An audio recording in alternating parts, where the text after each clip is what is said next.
తన పాపాన్ని ఒప్పుకొని పౌరుషం కలిగి ప్రార్థన చేసుకున్నాడు. దేవుని దగ్గర ఆశీర్వదించబడ్డాడు. ఇదిగో అన్నతోటి జయాన్ని పొందుకున్నాడు. అన్న పోగానే అల్లుకున్నాడు. అన్నా నీ కొరకు ఇదిగో దశమ భాగాన్ని తీసుకొని, ఎందుకురా తమ్ముడా, నేనే ఆశీర్వదించబడ్డాను, నీది నీవే ఉంచుకొని నీ పిల్లలకు పెట్టుకో అన్నాడు. స్తోత్రం చెప్తారా ఒకసారి గట్టిగా? ఈ విధంగా మార్చబడ్డాడంటే కారణం ఏందో తెలుసా? ప్రార్థన ద్వారానే. ఈ ప్రార్థన ఎప్పుడైతే నీలో ఉంటుందో ఆ ప్రార్థన ద్వారానే నీవు జయాన్ని ఖచ్చితంగా నువ్వు పొందుకుంటావు. ప్రార్థన లేకపోతే జయాన్ని పొందుకోలేవు. ఆ ఇంటికి పోయి చెవుల అమ్మా నేను గుంబోలేదా, ఇంకా నేనైతే 10 సంవత్సరాలు అయింది పోయి, నాకు కూడా పోలేదు. ఇటు వచ్చేసి అమ్మ నువ్వు ఎన్ని సంవత్సరాలు అయింది పోయి, నేను 2 సంవత్సరాలు, ఇంకా పోలేదా, అనారోగ్యం, నీ బాధలు ఇంకా దీన్ని పట్టలేదా? ఈ చెవులలో చెప్పుకుంటారు కానీ వ్యక్తిగతంగా కూర్చొని ప్రభువా నా అనారోగ్యం విడిపించు ప్రభువా అని ఇది పొరపాటున కూడా రాదు. ఈ మాట అంటే ఎంత కోపం వస్తుందో లోపట. ఇప్పుడు ఎంత కోపము! ఈ మాట వద్దు. శ్రమ పడండి సంతోషం రావాలంటే ఎక్కడి నుంచి వస్తుంది? ఇప్పుడు ఆయన ఎంత శ్రమ పడుతున్నాడో, దొడగోటి మీద కొట్టిన దాకా కూడా వదిలిపెట్టలే. అయ్యా కొట్టు, నేను సావనైనా చేస్తాను కానీ నిన్ను మాత్రం ఆశీర్వదించబడిన దాకా నేను బోని అని అన్నాడు. అంతే. అరే ఇక వినలేడని ఆశీర్వదించి ఇక వెళ్ళిపోయాడు. స్తోత్రం చెప్తారా ఒకసారి గట్టిగా? మొట్టమొదటి మాట మొగసిరి కలిగి ప్రార్థన చేయాలి. స్తోత్రం చెప్తారా ఒకసారి గట్టిగా?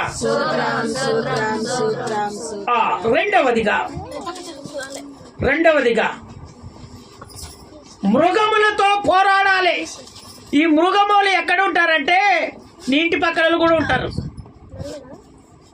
నువ్వు తిరుగుతున్నప్పుడు వస్తున్నప్పుడు ఈ మృగాలన్నీ తయారైతా ఉంటాయి. మృగాలంటే జంతువులు కాదు, ఆ జంతువులు లాంటి మనుషులు కూడా ఉంటారంట. దేవుడు చెప్తున్నాడు మాట. వాళ్ళు చెప్పగానే ఆ మాటకే లోబడిపోతారు ఎమ్మటే. అందుకనే దేవుడు చెప్తున్నాడు. రెండవ మాట ఏమంటున్నాడంటే మృగములతో పోరాడాలి. 1 కొరింథీయులకు రాసిన పత్రిక 15వ అధ్యాయము 32వ వచనం. మనిషి రీతిగా నేను ఎఫెసులో మృగములతో పోరాడిన ఎడల నాకు లాభమేమి? మృతులు లేపబడని ఎడల రేపు చనిపోదుము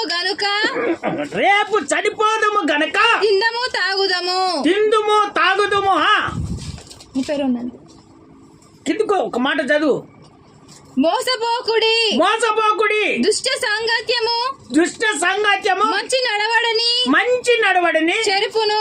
స్తోత్రం చెప్తారా ఒకసారి గట్టిగా? దుష్టులు గ్రామాలలో, పట్టణాలలో, మందిరాలలో ఎక్కడ పడితే అక్కడనే ఉంటారు. వీళ్ళంతా ఎవరో తెలుసా? మృగము లాంటి వాళ్ళు. ఎంత చెప్పినా కూడా వాళ్ళ బ్రతుకులు అసలు మారనే మారం.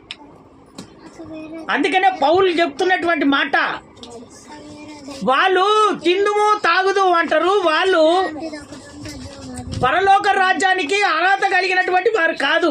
అందుకనే సంగమా అలాంటి వాళ్ళు ఉంటారు, మీరు మోసపోవద్దని దేవుడు చెప్తున్నాడు. అలాంటి వాళ్ళతో నువ్వు ఏం చేయాలంటే ప్రార్థనలో పోరాడాలి. స్తోత్రం చెప్తారా ఒకసారి గట్టిగా? ఇంకొకసారి గట్టిగా చెప్తారా? చూడు దేవుని బిడ్డలారా, నిన్ను ఆటంకపరచడానికి ఒక మృగముగా తయారైపోతారు. మన ఇళ్ళలోనే ఉండొచ్చు, మన భర్తలో దూరొచ్చు, మన భార్యలో దూరొచ్చు, మన పిల్లలలో దూరొచ్చు. నువ్వు వెళ్ళి నడుస్తుంటే ఆ ఇంటికి సంబంధం కలిగి ఊకపోతుంటే అక్కడనే దూరొచ్చు. నీ స్థితిని ఏం చేస్తాడంటే దేవుని వైపుకు ఉన్నటువంటి నీ స్థితిని వాడు ఏం చేస్తారంటే వాడు ఆడివైపుకు తిప్పుకుంటాడు. అందుకనే పౌలు చెప్తున్నాడు, వీళ్ళతో ఎంత చేసినా కూడా వీళ్ళకి ఎప్పుడు కావాలి, తినాలి, తాగాలి. కొంతమంది అప్పట్లో అనేది, నేను దేవుని మాటలు అప్పుడు చిన్నపిల్లలు అప్పుడు ఉన్నప్పుడు ఏమనే, యేసుప్రభుని నమ్మిన వాళ్ళు తాగకుండా తినకుండా ఉంటారా? ఈ లేఖనము ఇప్పుడు చూస్తే తెలిసిపోయింది. అమ్మా, కొంతమంది తాగుతారు కదా, మీరెందుకు తాగరు? లొట్లు తాగుతారు కదా, ఎందుకు తాగరు? కోటలు తాగుతారు కదా, ఎందుకు తాగరు? వాళ్ళు తాగుతారు కదా, మీరెందుకు తాగరు? వీళ్ళంతా ఎవలీలు, మృగాలు. ఎవలీలో మళ్ళీ రిపీట్ చేయి, ఆ మాట రిపీట్ చేయి, అండర్గ్రౌండ్ చేసుకోండి ఆ మాటలు, మళ్ళీ రిపీట్ చేయి. మనిషి రీతిగా నేను ఎఫెసులో మృగములతో పోరాడిన ఎడల నాకు లాభమేమి మృతులు లేపబడని ఎడల పరలోక రాజ్యానికి పోని ఎడల రేపు చనిపోదుము గనుక తిందుము తాగుదుము మోసపోకుడి దుష్ట సంగత్యము మంచి నడవడిని చెడుపుతని మంచి జీవితాన్ని చెడిపేస్తుంది. పిల్లలలో దూరొచ్చు, భర్తలో దూరొచ్చు. ఎందుకే నువ్వు పోతున్నావు దేవుని మందిరానికి, ఆ పక్కన చూడు, భర్త భార్య ఇద్దరు కూర్చొని బీర్లు పెట్టుకొని కూర్చొని తాగుతూ ఉంటారు, ముక్క తినుకుంటా. స్తోత్రం చెప్తారా ఒకసారి గట్టిగా? ఒకరికోళ్ళు ప్లేట్లో పెట్టుకొని ముక్కలు తినుకుంటూ బీర్లు తాగుతారు. నీదేం భక్తి అమ్మా? నీ భక్తి ఏం భక్తి అమ్మా? ఈ భక్తి పనికిరాదు. అంటే వాక్యం తెలియనటువంటి వాళ్ళు ఏం చేస్తారంటే దాన్ని ఫాలో అవుతారు. కొందరు ఉండ్రి మన పాత దేవుని నమ్ముకున్నటువంటి వాళ్ళు, అలాంటి పనులు చేసేవాళ్ళు మన మందిరంలో ఉన్నారు, లేరు ఇప్పుడు ఒక్కరు లేరు. అంత పరిశుద్ధులే. స్తోత్రం, చేతులెత్తి స్తోత్రాలు చెప్తారా ఒకసారి గట్టిగా? ఇంకొకసారి గట్టిగా చెప్తారా? దేవుని బిడ్డలారా, అలాంటి తాకిడి ఒకవేళ వినపడిందా, నీ కుటుంబము ఖరాబ్ అయిపోద్ది, నీ జీవితము మారిపోద్ది. నిన్ను చూసి నీ పిల్లలు చూసి పిల్లలు పక్కలోళ్ళు, ఇదిగో నువ్వు దేవుని నమ్ముకోకున్నా. అందుకని చెప్తున్న పౌలు, వీళ్ళు పరలోక రాజ్యానికి పోయి మృతులే, వీళ్ళకి ఎంత చెప్పినా కూడా కష్టమే. అందుకనే నేను మృగములతో పోరాడాను అని చెప్తున్నాడు. అందుకనే మీరు కూడా అదే మాదిరిగా పోరాడాలి. అలాంటి వాళ్ళు ఉంటారు, వాళ్ళ మాటలు మీరు వినొద్దు, వాళ్ళ ప్రకారంగా మీరు నడుచుకోకూడదు. దేవుడు చెప్తున్నటువంటి మాటలు. అందుకనే దేవుని బిడ్డలారా, మీరు మృగములతో పోరాడాలని దేవుడు చెప్తున్నాడు. కానీ వాళ్ళ మాటలు నడివి వాళ్ళు భయపెడతారు. భయపెట్టినంత మాత్రాన నువ్వు అదిరిపోకూడదని దేవుని లేఖనం సెలవిస్తుంది. ఇప్పుడు దేవుని బిడ్డలారా, మీరు అదురుతారా లేక దేవునిలో నిలబడతారా, సత్యంలో నిలబడతారా, అదిరిపోతారా? అది చెప్పలేండి. సత్యంలో నిలబడతారా? అందుకనే సత్యములో నిలబడినటువంటి వారిని ఇదిగో ఆ మృగములతోటే పోరాటం చేస్తారు. నన్ను దేవుడు బ్రతికించాడురా, నీవెంత అని అంటారు. అందుకనే దేవుని బిడ్డలారా, వీటినన్నిటిని తీసివేయాలి. అందుకనే సత్యమైన బోధ వచ్చినప్పుడు అనేకమైనటువంటి ఇబ్బందులు వస్తూ ఉంటాయి. అవన్నీ మనం చూసుకోకూడదు. మనకు దేవుడు కావాలి, వాక్యం కావాలి, ఆయన రాజ్యములో మనం చేర్చబడాలి. ఇవే మనం కోరుకున్నది. స్తోత్రం చెప్తారా గట్టిగా? మూడవదిగా ఎఫెసీయులకు రాసిన పత్రికలో ఇంకొక మాట ఉంది, అది మీకు వినిపించాలని ఆశపడుతున్నా.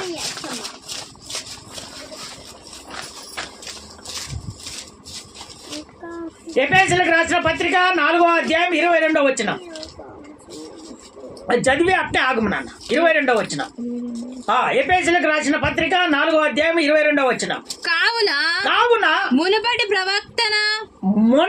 ప్రవర్తన విషయములోనైతే మోసకరమైనటువంటి దురాశ వలన చెడిపోవు. మీ ప్రాచీన స్వభావం అంటే పాత జీవితాలు, ప్రాచీన స్వభావము వదులుకొని మీ చిత్తానువృత్తి యందు నూతన పరచబడిన వారై కిందికి పో. నీతియు యథార్థమైన భక్తియు గలవారై దేవుని పోలికగా రక్షింపబడిన నవీన స్వభావమును ధరించుకొనవలెను. స్తోత్రం చెప్తారా ఒకసారి గట్టిగా? నవీన స్వభావం అంటే ఇప్పటి జీవితాన్ని, ప్రాచీన స్వభావాన్ని పాతదంతా నువ్వు తీసివేయాలి. ఆ తీసివేసే రక్షణ దగ్గరికి వచ్చావు. రక్షణ దగ్గరికి వచ్చినటువంటి నిన్ను ఈ మృగాలు ఉంటాయి. ఎక్కడుంటాయి ఈ మృగాలు? ఇంటి పక్కలలో, సందులలో, మందిరాలలో. ఇగో నేను 10 సంవత్సరాలు 20 సంవత్సరాలు దేవుని నమ్ముకున్నానని అలాంటి పక్కల ఉంటాలే వాళ్ళన్నీ చెప్పేసి నీ జీవితాన్ని ఖరాబు చేసేస్తా. స్తోత్రం చెప్తారా ఒకసారి గట్టిగా? ఆ లేఖనం మాదిరిగా దేవుడు నీతో మాట్లాడుతున్నాడు. ఎక్కడ కూడా పళ్ళు పోకుండా నీకు అచ్చు గుద్దినట్టుగా దేవుడు నీకు నేర్పిస్తున్నాడు. నువ్వు రక్షణ పొందుకోవాలంటే నీ నీతి పోగొట్టుకోకూడదు, నీ యథార్థత పోగొట్టుకోకూడదు. నువ్వు రక్షించబడాలంటే ప్రాచీన స్వభావాన్ని నువ్వు తీసివేశావు, పాత జీవితాన్ని తీసివేశావు. ఆయన రక్తం చేత నువ్వు కడగబడ్డావు, బాప్తిసం తీసుకున్నావు, ప్రభురాత్రి భోజనం తింటున్నావు, ఆయన శరీరాన్ని తింటున్నావు, ఆయన రక్తాన్ని తాగుతున్నటువంటి నీవు అలాంటి మృగాలు ఉన్నాయి. ఆ మృగాలతోటి నీవు మాటలు విని నీ జీవితాన్ని ఖరాబు చేసుకుంటున్నావు. స్తోత్రం చెప్తారా ఒకసారి గట్టిగా? ఇంకొకసారి గట్టిగా చెప్తారా? అందుకనే ఊళ్ళల్లో అక్కడక్కడో ఇలాంటి మృగాలు ఉంటాయి. వాటితో నువ్వు సంగత్యం చేయొద్దు, వాళ్ళ మాట కూడా నువ్వు వినకూడదని నా దేవుడు ఈరోజు సూటిగా నీతో మాట్లాడుతున్నాడు. నువ్వు రక్షించబడాలంటే యథార్థత పోగొట్టుకోవద్దు, నీతిని పోగొట్టుకోకూడదు, నవీన స్వభావాన్ని ధరించుకోవాలి. ఈ నవీన స్వభావం క్రొత్త నిబంధన గ్రంథం, యేసయ్య శరీరం అనే సంఘం. పాత జీవితాన్ని వదిలిపెట్టావు, నామకార్థుల స్థితిని తీసివేశావు, నువ్వు సత్యంలో నిలబడ్డావు. ఈ సత్యంలో నిలబడినటువంటి నీవు ఇదిగో నవీన స్వభావాన్ని నువ్వు ధరించుకో, నీ కుటుంబాలు రక్షించబడతాయని దేవుడు చెప్తున్నాడు. స్తోత్రం చెప్తారా ఒకసారి గట్టిగా? ఇంకొకసారి గట్టిగా స్తోత్రాలు చెప్తారా? మూడవదిగా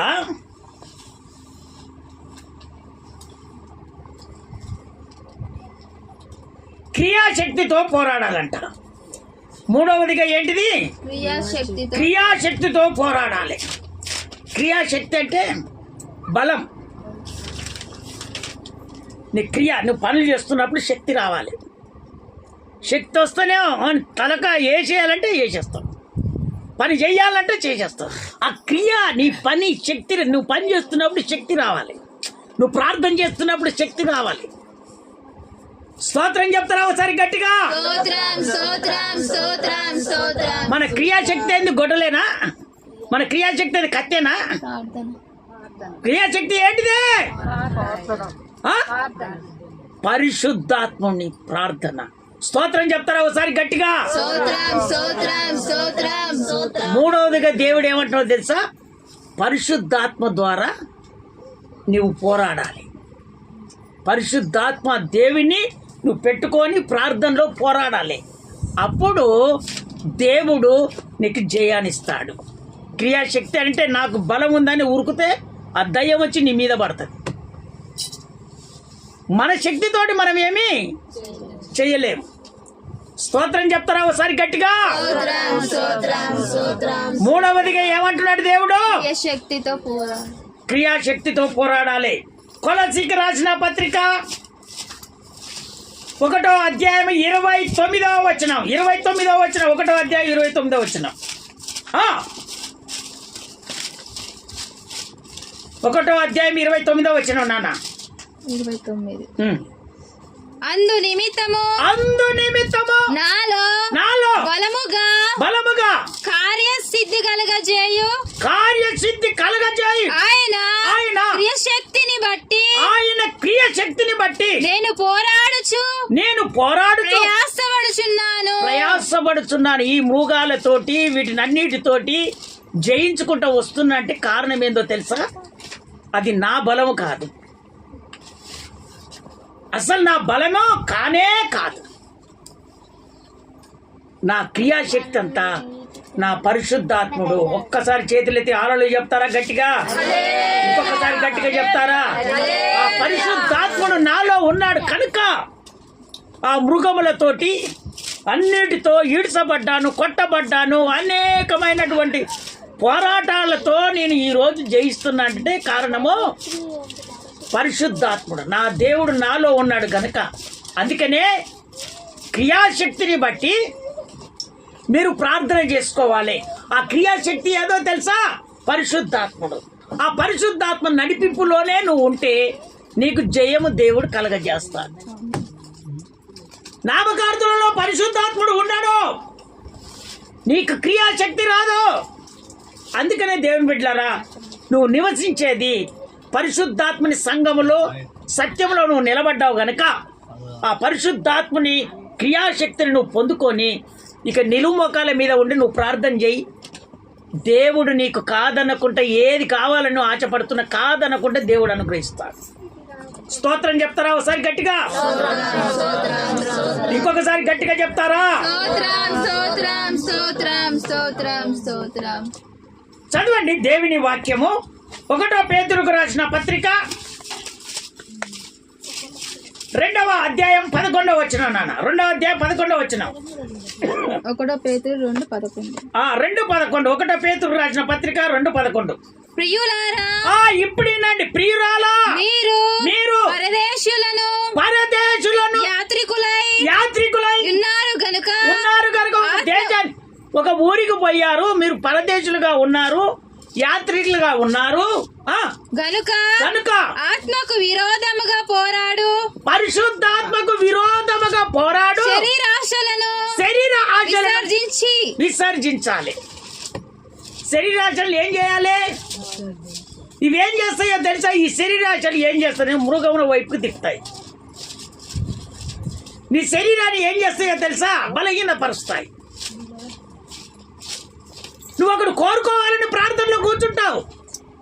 శరీర ఆలోచనలు వచ్చినప్పుడు ఆ ప్రార్థనలో కూర్చుంటావు తప్ప దేవునితో ఏం పొందుకోలేవు. నువ్వేం చేస్తావు? ప్రభువా తీర్చని కన్నీరు గారుస్తావు. నీ శరీర సంబంధం అన్నీ లోపలికి వచ్చేస్తాయి. మనుషులు చూడనేమో నువ్వు ప్రార్థన చేస్తూనే ఉంటావు, ఏసయ్యా ఏసయ్యా. శరీర కోరికలు లోపలికి వచ్చేస్తాయి, ఆ కార్యం నీకు జరగదు. అరే ఎంత ప్రార్థన చేస్తున్నావమ్మా, నీ కార్యం జరగట్లేదు, పక్కింటావకి జరిగిపోయింది, నీకు జరగట్లేదు అంటే నువ్వు శరీర సంబంధం కలిగి నువ్వు అక్కడ నిలబడుతున్నావు. అందుకనే కార్యం జరగట్లేదు. ఈ రోజు కార్యం జరగట్లేదు అంటే కారణం అది. నీ అనారోగ్యం విడుదల కావట్లేదంటే కారణం అదే. నీ బ్రతుకు మార్చబడట్లేదంటే కారణం అది. నీ జీవితం బలబలంగా కావట్లేదంటే కారణం అది. నువ్వు ప్రార్థిస్తున్నప్పుడు శరీర కోరికలు నీ దగ్గరకు వస్తున్నాయి, పరిశుద్ధాత్ముడు నీలో లేడు. ఆ కోరికలను బట్టి నువ్వు ప్రార్థన చేసుకుంటున్నావు. అందుకనే నీ జీవితంలో ఒక ఆలోచన ఏందో తెలుసా? పరిశుద్ధాత్ముని ద్వారా నువ్వు ప్రార్థన చేస్తే ఆ ప్రార్థన పౌరుడిగా నువ్వు నిలబడాలని నా దేవుడు కోరుకుంటున్నాడు. స్తోత్రం చెప్తారా? ఒకసారి గట్టిగా, ఇంకొకసారి గట్టిగా చెప్తారా? ఇంకొకసారి నోరు తెచ్చి గట్టిగా చెప్తారా?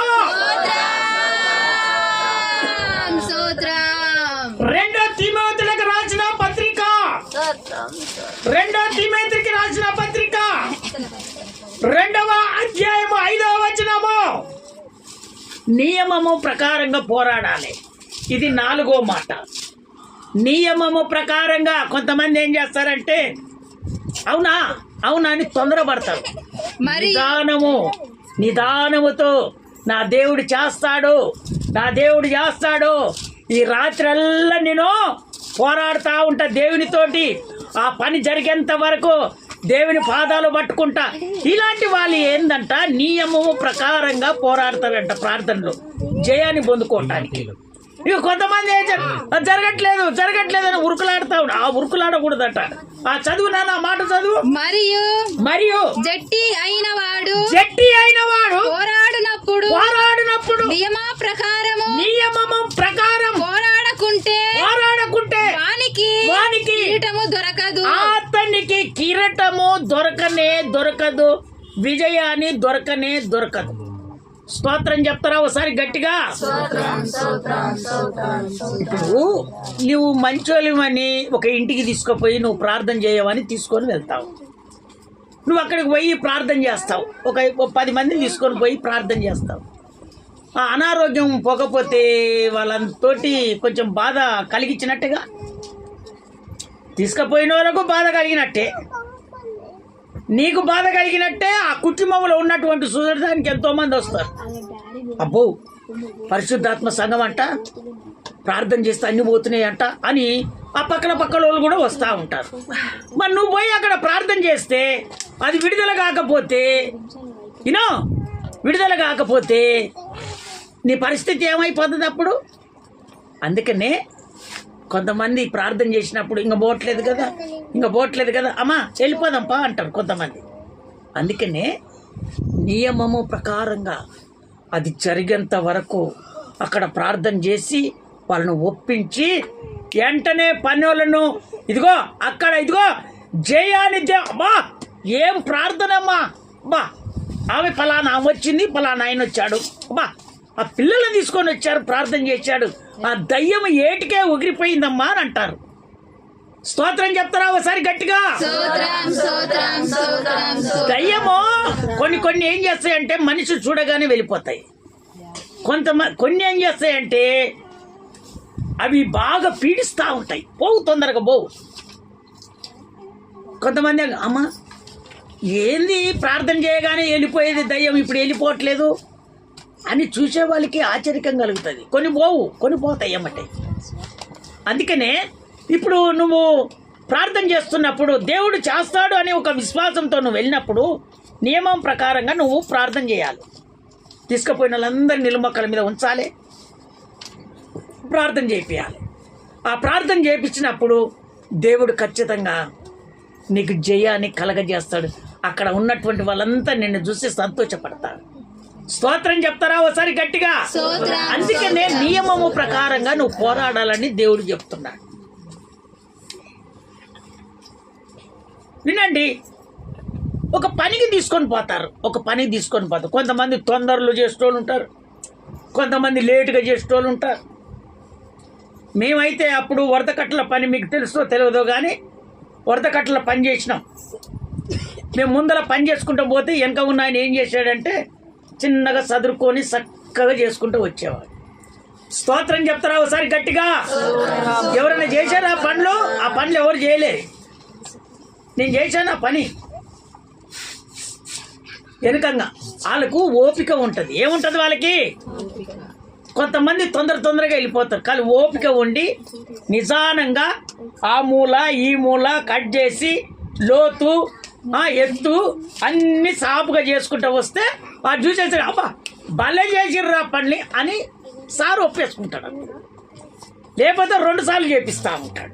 అందుకని ఏ పని చేసినా కూడా నువ్వు కూలికి పోయినా లేదా ఇంకా వేరే ఏ పని చేసడానికి ముందుకు వెళ్ళినా కానీ నియమము ప్రకారంగా తొందరపడకుండా ఆ నియమము ప్రకారంగా నువ్వు పోరాడితే కిరీటం నీదే, విజయం నీదే. స్తోత్రం చెప్తారా ఒకసారి గట్టిగా?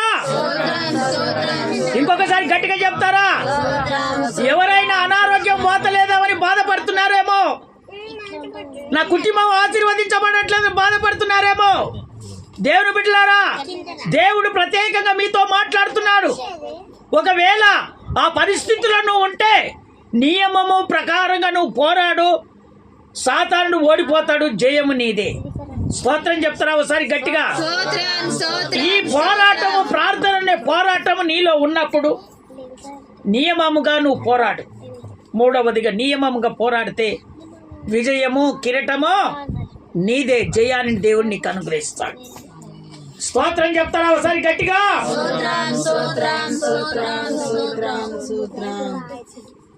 నాలుగవదిగా బోధ యందు పోరాడాలి. ఆ బోధలు ఈ బోధలు అనేకమైనటువంటి బోధలు ఉంటాయని దేవుడే చెప్పాడు. బైబిల్లో దేవుడే చెప్పాడు. సత్యానికి వ్యతిరేకమైనటువంటి భిన్నమైనటువంటి బోధలు ఉంటాయి. మీరు అటు ఇటు ఎగిరి పడకండి. మీరు నిదానించి ఏది మంచిదో, ఏది మంచిది కాదో, ఏది అబద్ధమో, ఏది అబద్ధం కాదో, అందుకనే మీరు నిదానముతో ఆ పని చేసుకోవాలి. ఇగో రెండవదిగా మీరు చేస్తున్నటువంటి పనిని జయాన్ని పొందుకుంటున్నావా, పొందుకోవట్లేదా, మాకు సంతోషం కలుగుతుందా, సంతోషం ఇది నీవు విచారణ చేసి ఆ బోధలను స్థిరపడాలని దేవుడు కోరుకుంటున్నాడు. స్తోత్రం చెప్తారా ఒకసారి గట్టిగా?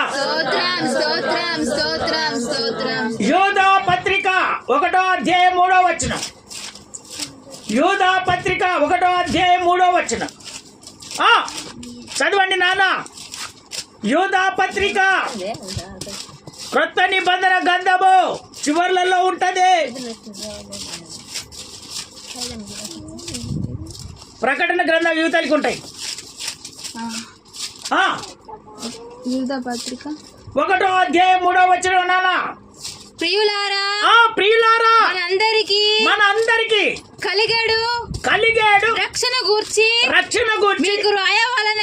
మీకు వ్రాయవలనని విశేష ఆసక్తి గలవాడనై ప్రయత్నపడుచుండగా పరిశుద్ధులకు ఒక్కసారి అప్పగింపబడిన బోధ నిమిత్తమై మీరు పోరాడవలనని మిమ్మును వేడుకొనుచు మీకు వ్రాయవలసి వచ్చెను. స్తోత్రం చెప్తారా ఒకసారి గట్టిగా? అందుకనే దేవుని బిడ్డలారా, మీరు పరిశుద్ధమైనటువంటి బోధలోనే మీరు పెరగాలని దేవుడు చెప్తున్నాడు. ఒకవేళ పరిశుద్ధత కలిగినటువంటి బోధలను ఇదివరకు లేవేమో, మైకు తరంగాలలో దేవుని వాక్యం వెల్లడవుతుంది. ఒకవేళ ఆ బోధలో నువ్వు స్థిరంగా లేకపోతే పరిశుద్ధమైనటువంటి బోధలో నీ జీవితం అంతా దేవుడు మార్చివేస్తాడు. అందుకనే ఆ బోధలోనే నువ్వు పోరాడాలి. ఈ సత్యాన్ని వదిలిపెట్టి ఆ బోధకు ఈ బోధకు వెళ్తే ఈ సత్యంలో నిలబెట్టిన వాళ్ళు మళ్ళీ అక్కడిక్కడ తిరిగి ఇక్కడికి రావాలంటే కష్టం. నిజమా కాదమ్మా? నిజమా కాదా? అది ఎందుకంటే ఈ సత్యాన్ని వదిలిపెట్టి అక్కడ ఇక్కడ తిరిగితే అది వాళ్ళు ఒక దగ్గర స్థిరంగా ఉండేవాళ్ళు కాదు. అది దేవుడు గుర్తిరిగి వాళ్ళను పంపించేస్తారు. స్తోత్రం చెప్తావా సరి గట్టిగా? అందుకనే బోధ నిమిత్తము మీరు పోరాడాలి. ఆ బోధ ఏ బోధ అయితే వింటున్నావో ఆ బోధలోనే నువ్వు స్థిరంగా నిలబడాలి. అది మంచిదా కాదా గుర్తెరిగినటువంటి దేవుని బిడ్డలారా, ఈ బోధ సత్యమైనటువంటిదని నువ్వు నడిపించబడి అప్పుడు ఆ బోధలో పెరుగు నీ జీవితాన్నంతా దేవుడు మార్చి నీకు ఏది కావాలనో దేవుడు అది సకలంగా నీకు సమకూర్చబడతాడు. స్తోత్రం చెప్తారా ఓసారి గట్టిగా? అందుకనే అక్కడ ఇక్కడ ఎక్కడ పడితే అక్కడ ఇవన్నీ తిరగకుండా ఈ సత్యంలో జీవిస్తున్నటువంటి మీరంతా ఆత్మీయత కలిగి ఇగో